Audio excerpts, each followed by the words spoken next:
اس وقت جو جنگ ہمارے اوپر مسلط کی گئی ہے، جس نے ہماری تہذیب کو بھی متاثر کیا ہے اور ہمارے عقائد نظریات کے اندر بھی تشکیک پیدا کر دی ہے۔ ویسے تو ایک زمانے میں اتنے بڑے بڑے حملے تھے، یہ معتزلہ کا حملہ کوئی چھوٹا حملہ نہیں تھا۔ 3 بادشاہتیں ان کے زیر اثر رہی ہیں۔ آپ نے یہ کہانیاں پڑھی ہوئی ہیں کہ امام اعظم ابو حنیفہ کی وفات جیل میں ہوئی تھی۔ آپ نے یہ سنا ہے کہ امام احمد بن حنبل کے بدن پر 1 انچ جگہ بھی ایسی نہیں تھی جہاں کوڑے کا نشان موجود نہیں۔ لیکن آج معتزلہ کے نام سے کوئی گروہ، کوئی فرقہ دنیا پہ دکھائی دیتا ہے، انہوں نے اس کا ناطقہ بند کر دیا۔ دلیل سے، عملی قیام سے، جد و جہد سے۔ مرجیہ تھے، لا ادریہ تھے، اندیہ تھے۔ اب آپ کو یہ غیر مانوس لفظ لگ رہے ہوں گے، کیا قدریہ، کیا جبریہ، کیا معتزلہ۔ ایک زمانے میں ان کا طوطی بولتا تھا، باطنیوں کا طوطی بولتا تھا، کرامتہ کا طوطی بولتا تھا۔ یہ اتنے غالب آگے تھے کرامتی کہ طاہر کرامتی نے کعبۃ اللہ سے حجر اسود کو نکال لیا اور کئی سال تک کعبۃ اللہ بغیر حجر اسود کے رہا۔ لیکن وہ زمانہ تھا کہ پھر بھی لوگوں نے قربانیاں دی، لوگوں نے علمی محاکمے کیے، علماء نے تدبیریں کی، سلاطین اسلام کھڑے ہوئے اور مقابلہ کر کے اسلام کی اس قوت رفتہ کو بحال کیا۔ اس وقت جو سب سے بڑا حملہ ہمارے اوپر ہے وہ لادینیت کا حملہ ہے، الحاد جدید کا حملہ ہے۔ اس وقت دنیا کی لادین قوتیں الکفر ملت واحدہ کی شکل کے اندر کھربوں روپے خرچ کر رہے ہیں کہ مسلمانوں کو کافر تو نہیں بنایا جا سکتا، لیکن ان کو تشکیک میں مبتلا کر دیا جائے، ان کو مسلمان بھی نہ رہنے دیا جائے،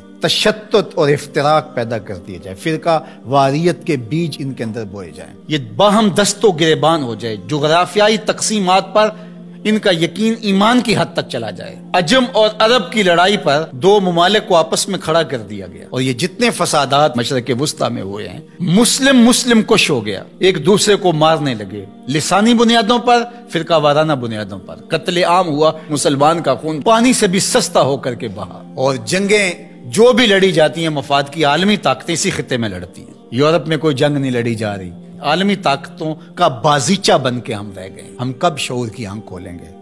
کب ہم بالغ ہوں گے؟ کب بڑے ہوں گے؟ اور اس وقت الحاد جدید کا فتنہ جو ہے وہ سر چڑھ کے بول رہا ہے، اور ان کا سب سے بڑا واد اقلیت پسندی کا نعرہ لگاتے ہیں کہ جو چیز ہے جی اس کو عقل ہی نہیں مانتی تو ہم کس طرح تسلیم کریں۔ اور اس میں سب سے بڑا حملہ جو ان کا معجزے پر ہے، جو کہتے ہیں کہ معجزہ جو ہے یہ نہیں ہوتا، وہی پر حملہ ہے۔ چونکہ یہ بنیادوں کو ڈھا دیا جائے گا تو عمارت خود بخود گر جائے گی نیچے۔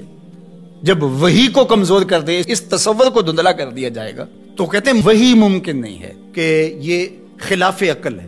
دنیا کی کتنی چیزیں ہیں جو انسانی عقل میں ابھی تک نہیں آئیں۔ آج سائنس اور ٹیکنالوجی کی سلطنت ہے پوری دنیا کے اوپر، اور اس کے ذریعے سے آپ کہتے ہیں جی بس آج تو جو تجربات کی روشنی میں چیز حاصل ہوگی اسی کو مانیں گے، اور اس کے علاوہ جو سمجھدار ہے، پڑھا لکھا شخص ہے، دانشور ہے، وہ کس طرح اس کو مان سکتا ہے جو عقل انسانی میں یہ چیز نہیں آتی ہے؟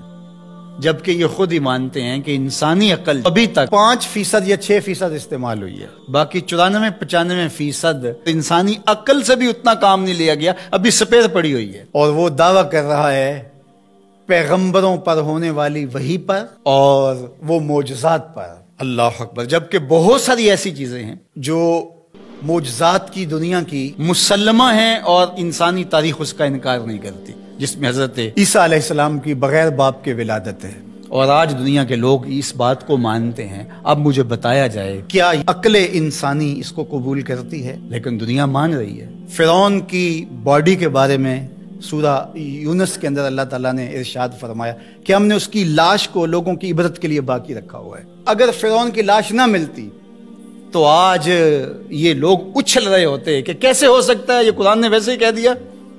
اس پہ شور و غل، یہ 2 نمبر جعلی دانشور، وہ کہتے عقلیت تسلیم نہیں کرتی، عقل نہیں مانتی، لہٰذا ہم نہیں مانتے کہ فرعون کی باڈی محفوظ ہوگی۔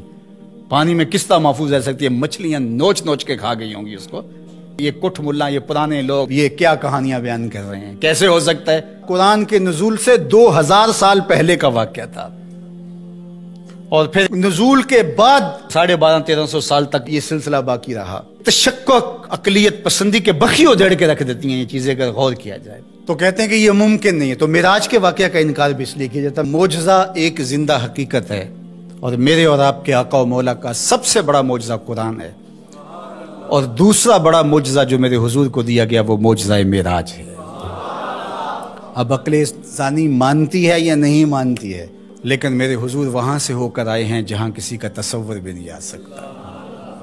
اللہ اکبر. سی معراج راز محبتاں دا نہیں سی کسے دی سمجھ وچ آن والا, سدیا طالب تے گیا مطلوب ہوتے, جبرائیل سی صد لے جان والا, بازے آخ دے بن دروازیاں تو کیویں پہنچیا عرش تے جان والا, ابر عقل نو ایتھے دخل کیے جانے جان والا یا لے جان والا.